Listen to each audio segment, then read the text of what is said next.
ఏసయ్యా ఏసయ్యా ఏసయ్యా అని మా right hand elbow కిందకి నాకు కట్ చేసేసారండి. ఈ చెయ్యి అంతా కూడా కుడి చెయ్యిని చాలా వరకు కూడా అంతా కూడా కట్ అయిపోయింది. సో ఇదంతా కూడా ప్లాస్టిక్ సర్జరీ చేశారు. సో ఈ ఫింగర్స్ 4 ఫింగర్స్ ఉన్నవి ఇవేవి కూడా పనిచేయండి. సో తంబ ఫింగర్ అనేది ఇది కూడా అప్పుడు డ్యామేజ్ అయిపోతే తంబ ఫింగర్ని కూడా తీసేశారు.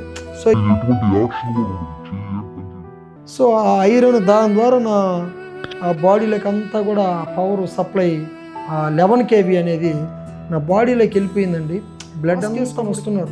ఏమిటి మాస్క్ వేసుకొని వస్తున్నారంటే ఒక శవం వాసన అండి. అంటే శవమే కాలిపోయింది. నేనైతే కరెంట్ షాక్ తగిలిన తర్వాత అక్కడే ఇంక నాకు బ్రెయిన్ డెడ్ లాగా అయిపోయినట్లుగా 5.5 feet ఉంటాను.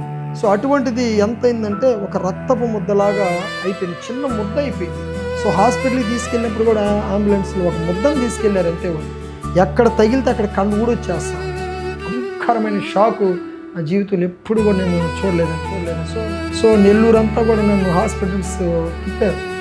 అక్కడ కూడా జాయిన్ చేసుకోలేదండి. సో చివరిగా నారాయణ హాస్పిటల్కి తీసుకెళ్ళినప్పుడు అక్కడ డాక్టర్ గారు కూడా వాళ్ళు కూడా చెప్పారంటే మా మిసెస్కి అక్కడ అయ్యా అతను ఇంకా కొంత సమయంలో అంటే ఇంకొక 10 minutes కల్లా చనిపోతారని కూడా వాళ్ళు చెప్పారు. నాకు ఆ ఒక్క మాటే గుర్తుందండి. ఇంకా ఏమి కూడా గుర్తులేదు. అక్కడ ఎవరెవరు ఉన్నారు ఏందని నాకు తెలియదు, కానీ అక్కడ మాత్రం నాకు ఒక మాట గుర్తుంది. నా ప్రమేయం లేకుండా నాలో నుంచి ఒక స్వరం నాకు వచ్చింది. ఏమొచ్చిందంటే యేసయ్యా యేసయ్యా యేసయ్యా అని మాత్రం. Praise the lord. దేవుని నామానికి మహిమ కలుగును గాక. అందరికీ హృదయపూర్వకమైన వందనాలు.